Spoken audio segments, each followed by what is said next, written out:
I think the Bitcoin white paper is one of the most seminal works of computer science in the last 20, 30 years. It's poetry. Welcome to our deep dive read-through of one of the most revolutionary documents in recent memory, Satoshi Nakamoto's Bitcoin white paper. Published on October 31st, 2008, to the cryptography mailing list. This 9-page paper laid the foundation for the most secure, decentralized, peer-to-peer digital currency, Bitcoin. But what makes this document so significant? In a world where trust in traditional financial systems is wavering, Nakamoto's cypherpunk vision is clear. Create a system that operates without the need for intermediaries like banks or governments. Instead, no trust is needed with a peer-to-peer network built through cryptographic proofs. In this video, we'll read through the Bitcoin white paper in full. So whether you're new to Bitcoin or looking to deepen your understanding, this is the perfect starting point. So, let's jump in and explore the innovation that continues to shape the future of money. Bitcoin, a peer-to-peer electronic cash system. Satoshi Nakamoto. SatoshiN@gmx.com. Bitcoin.org. Abstract. A purely peer-to-peer version of electronic cash would allow online payments to be sent directly from one party to another without going through a financial institution. Digital signatures provide part of the solution, but the main benefits are lost if a trusted third party is still required to prevent double spending. We propose a solution to the double spending problem using a peer-to-peer network. The network timestamps transactions by hashing them into an ongoing chain of hash-based proof of work, forming a record that cannot be changed without redoing the proof of work. The longest chain not only serves as proof of the sequence of events witnessed, but proof that it came from the largest pool of CPU power. As long as a majority of CPU power is controlled by nodes that are not cooperating to attack the network, they'll generate the longest chain and outpace attackers. The network itself requires minimal structure. Messages are broadcast on a best effort basis, and nodes can leave and rejoin the network at will, accepting the longest proof of work chain as proof of what happened while they were gone. Introduction. Commerce on the internet has come to rely almost exclusively on financial institutions serving as trusted third parties to process electronic payments. While the system works well enough for most transactions, it still suffers from the inherent weaknesses of the trust-based model. Completely non-reversible transactions are not really possible, since financial institutions cannot avoid mediating disputes. The cost of mediation increases transaction costs, limiting the minimum practical transaction size and cutting off the possibility for small casual transactions. And there is a broader cost in the loss of ability to make non-reversible payments for non-reversible services. With the possibility of reversal, the need for trust spreads. Merchants must be wary of their customers, hassling them for more information than they would otherwise need. A certain percentage of fraud is accepted as unavoidable. These costs and payment uncertainties can be avoided in person by using physical currency, but no mechanism exists to make payments over a communications channel without a trusted party. What is needed is an electronic payment system based on cryptographic proof instead of trust, allowing any two willing parties to transact directly with each other without the need for a trusted third party. Transactions that are computationally impractical to reverse would protect sellers from fraud, and routine escrow mechanisms could easily be implemented to protect buyers. In this paper, we propose a solution to the double spending problem using a peer-to-peer distributed timestamp server to generate computational proof of the chronological order of transactions. The system is secure as long as honest nodes collectively control more CPU power than any cooperating group of attacker nodes. Transactions. We define an electronic coin as a chain of digital signatures. Each owner transfers the coin to the next by digitally signing a hash of the previous transaction and the public key of the next owner, and adding these to the end of the coin. A payee can verify the signatures to verify the chain of ownership. The problem, of course, is the payee can't verify that one of the owners did not double spend the coin. A common solution is to introduce a trusted central authority, or mint, that checks every transaction for double spending. After each transaction, the coin must be returned to the mint to issue a new coin, and only coins issued directly from the mint are trusted not to be double spent. The problem with this solution is that the fate of the entire money system depends on the company running the mint, with every transaction having to go through them, just like a bank. We need a way for the payee to know that the previous owners did not sign any earlier transactions. For our purposes, the earliest transaction is the one that counts, so we don't care about later attempts to double spend. The only way to confirm the absence of a transaction is to be aware of all transactions. In the mint-based model, the mint was aware of all transactions and decided which arrived first. To accomplish this without a trusted party, transactions must be publicly announced, and we need a system for participants to agree on a single history of the order in which they were received. The payee needs proof that at the time of each transaction, the majority of nodes agreed it was the first received. Timestamp server. The solution we propose begins with a timestamp server. A timestamp server works by taking a hash of a block of items to be timestamped and widely publishing the hash, such as in a newspaper or Usenet post. The timestamp proves that the data must have existed at the time, obviously, in order to get into the hash. Each timestamp includes the previous timestamp in its hash, forming a chain, with each additional timestamp reinforcing the ones before it. Proof of work.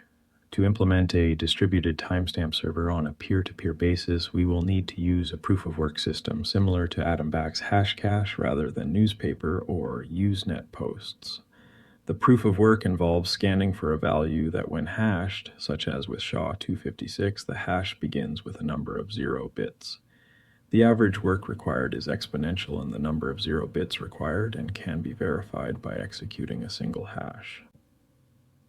For our timestamp network, we implement the proof of work by incrementing a nonce in the block until a value is found that gives the block's hash the required 0 bits. Once the CPU effort has been expended to make it satisfy the proof of work, the block cannot be changed without redoing the work. As later blocks are chained after it, the work to change the block would include redoing all the blocks after it. The proof of work also solves the problem of determining representation in majority decision-making. If the majority were based on one IP address, one vote, it could be subverted by anyone able to allocate many IPs. Proof of work is essentially one CPU, one vote. The majority decision is represented by the longest chain, which has the greatest proof of work effort invested in it.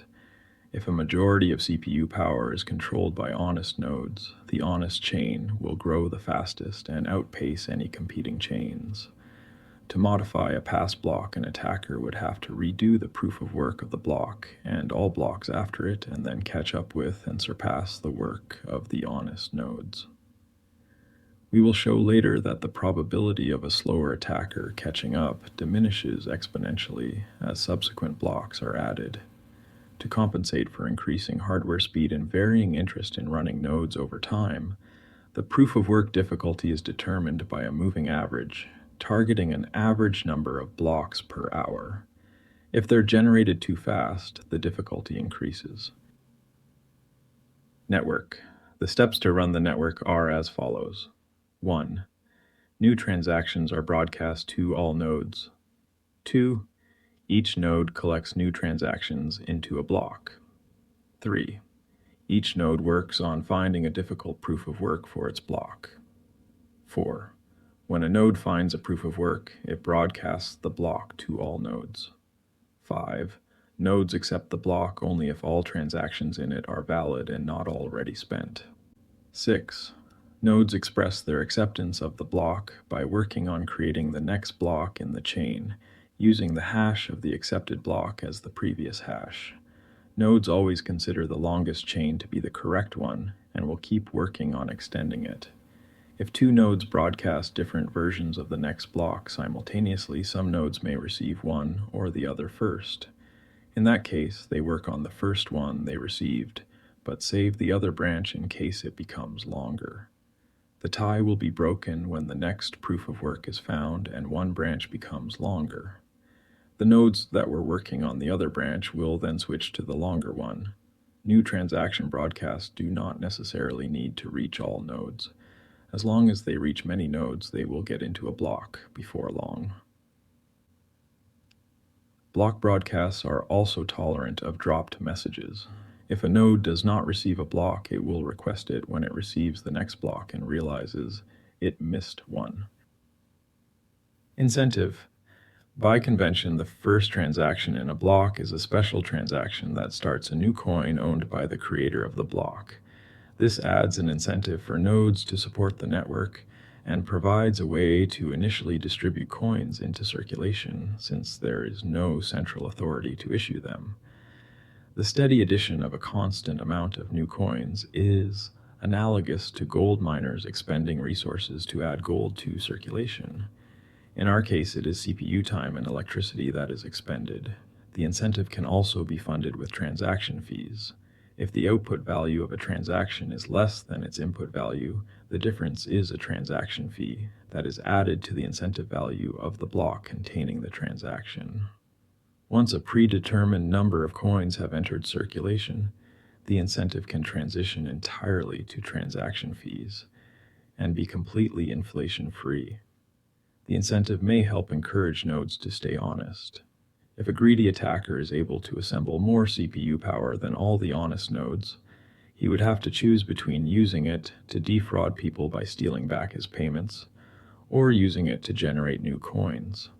He ought to find it more profitable to play by the rules, such rules that favor him with more new coins than everyone else combined, than to undermine the system and the validity of his own wealth. Reclaiming disk space. Once the latest transaction in a coin is buried under enough blocks, the spent transactions before it can be discarded to save disk space. To facilitate this, without breaking the block's hash, transactions are hashed in a Merkle tree, with only the root included in the block's hash. Old blocks can then be compacted by stubbing off branches of the tree. The interior hashes do not need to be stored.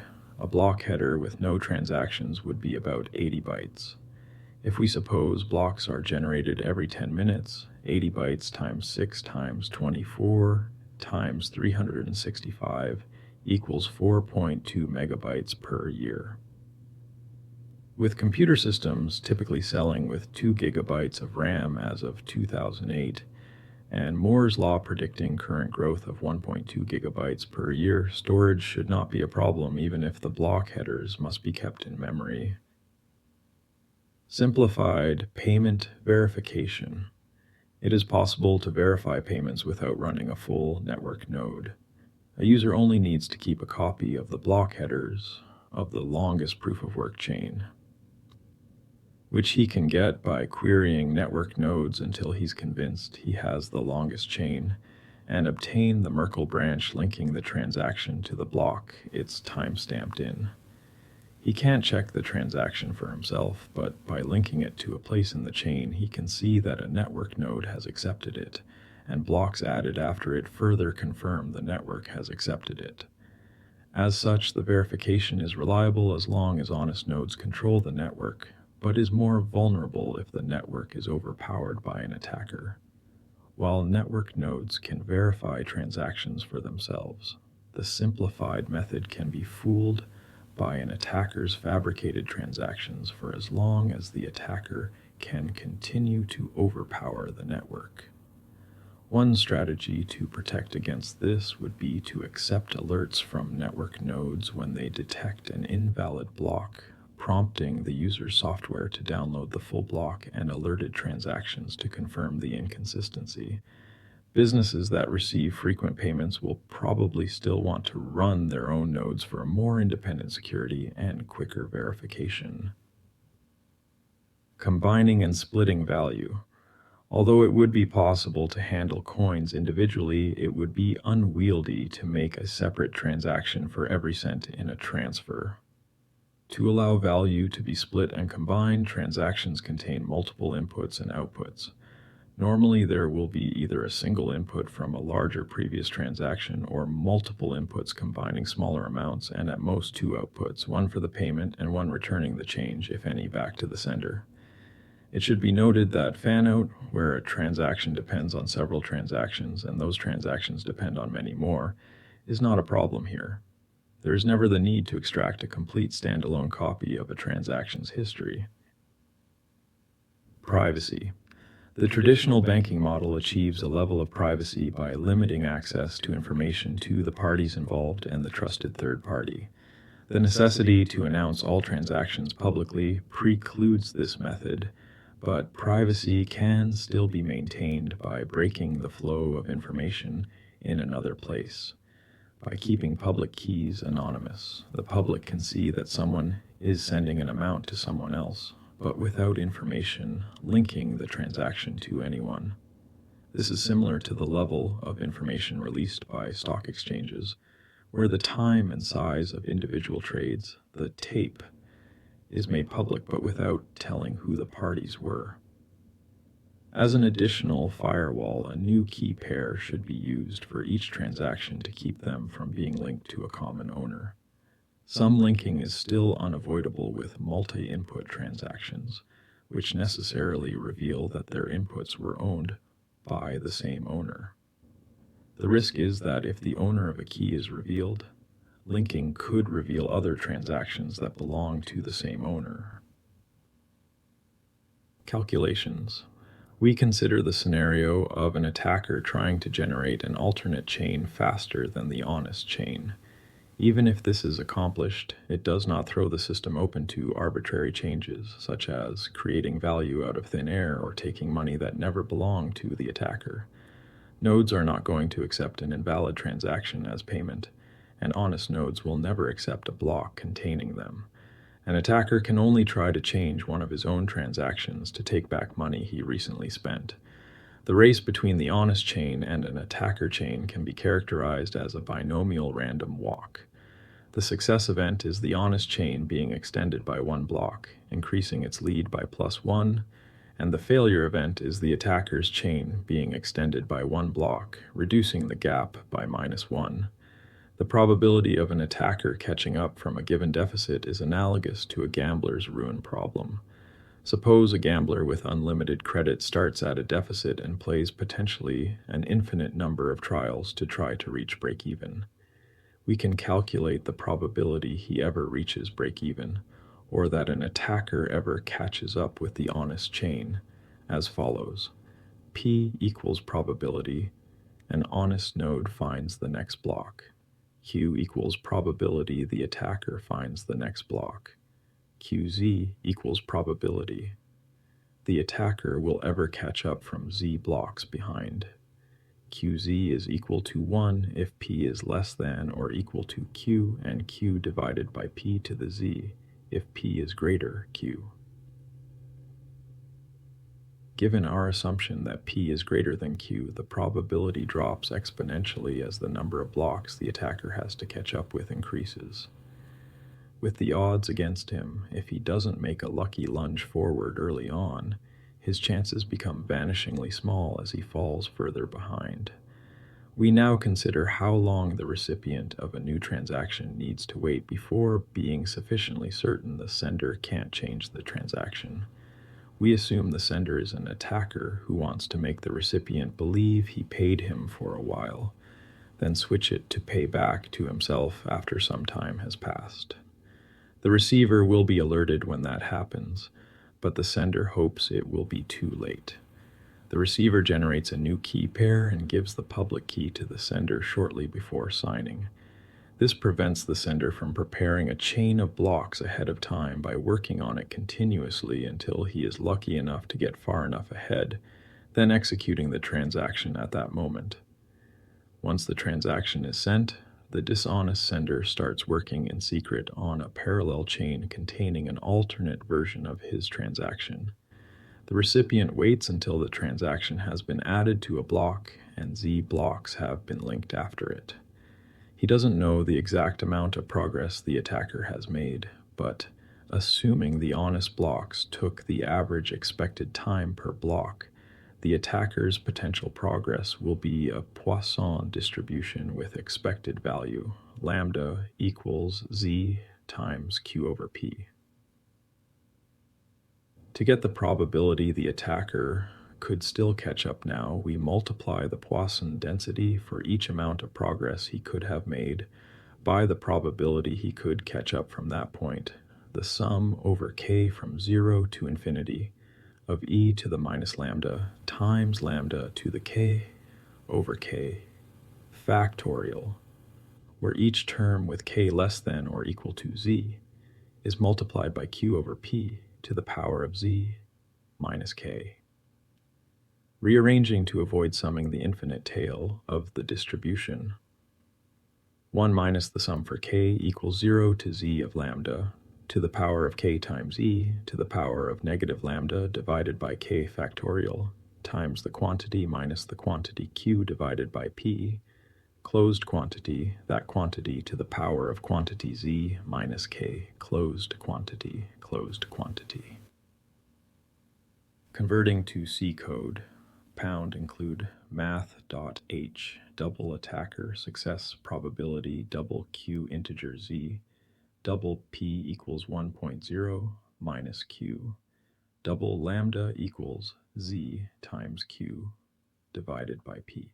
Double sum equals 1.0, integer I and k, for k equals 0, k less than or equal to z, k plus plus, double Poisson equals exponential of negative lambda, for I equals 1, I less than or equal to k, I plus plus, Poisson times equal lambda divided by I, sum minus equals Poisson times 1 minus power of q divided by p, comma z minus k, return sum. Running some results, we can see the probability drop off exponentially with z, solving for p less than 0.1%.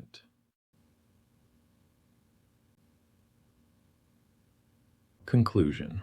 We have proposed a system for electronic transactions without relying on trust. We started with the usual framework of coins made from digital signatures, which provide strong control of ownership, but is incomplete without a way to prevent double spending. To solve this, we proposed a peer-to-peer network using proof of work to record a public history of transactions that quickly becomes computationally impractical for an attacker to change if honest nodes control a majority of CPU power. The network is robust in its unstructured simplicity. Nodes work all at once with little coordination. They do not need to be identified, since messages are not routed to any particular place and only need to be delivered on a best effort basis. Nodes can leave and rejoin the network at will, accepting the proof of work chain as proof of what happened while they were gone. They vote with their CPU power, expressing their acceptance of valid blocks by working on extending them, and rejecting invalid blocks by refusing to work on them. Any needed rules and incentives can be enforced with this consensus mechanism. References: Wei Dai, B. Money, 1998. H. Macias, X.S. Avila, and J.J. Quisqueter, Design of a Secure Timestamping Service with Minimal Trust Requirements, in 20th Symposium on Information Theory in the Benelux, May 1999. S. Haber and W.S. Stornetta, How to Timestamp a Digital Document, in Journal of Cryptology, 1991. D. Bayer, S. Habra, and W.S. Stornetta, Improving the Efficiency and Reliability of Digital Timestamping, in Sequences 2, Methods in Communication, Security, and Computer Science, 1993. S. Haber, W.S. Stornetta, Secure Names for Bit Strings, in Proceedings of the Fourth ACM Conference on Computer and Communication Security, April 1997. Adam Back, Hashcash, a Denial of Service Countermeasure, 2002. R.C. Merkel, Protocols for Public Key Cryptosystems, 1980. Symposium on Security and Privacy, April 1980. W. Feller, An Introduction to Probability Theory and Its Applications, 1957.